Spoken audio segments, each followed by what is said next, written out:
Good afternoon, everyone. My name is Jill Price.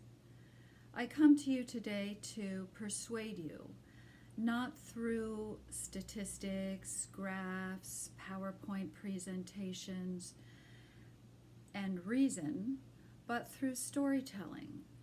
I'm going to tell you a story about what happens if you decide to implement a corporate employee wellness program or an initiative, an added initiative that is too aggressive and not equivalent to the current employee wellness program that exists. So the story goes like this. There's a large company in the Northwest region of the United States. It has 20,000 employees. It has 3 million square feet on their campus, and included in all of that are 5 five-star restaurants in which the employees are encouraged to eat for free.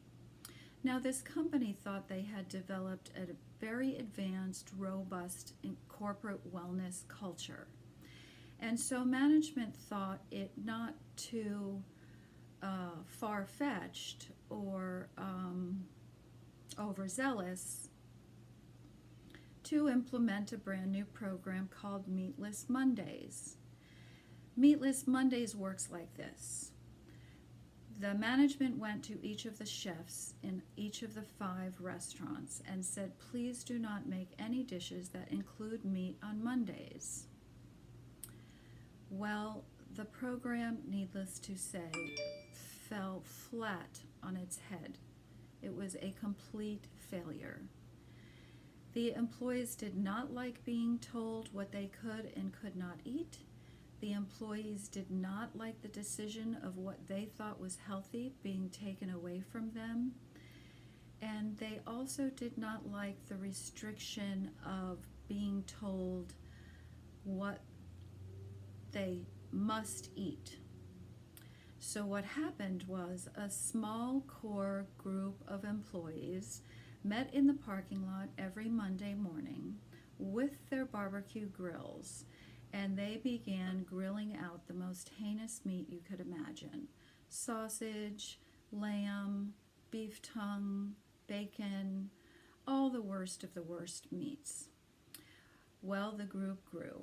The group grew into a Monday Madness massacre. So all the anti-meat folks were trying to send a message to the company that they did not like their power being taken away from them. The company had no idea how to turn that ship and how to make it right. So we were hired to come in and contain and fix the problem.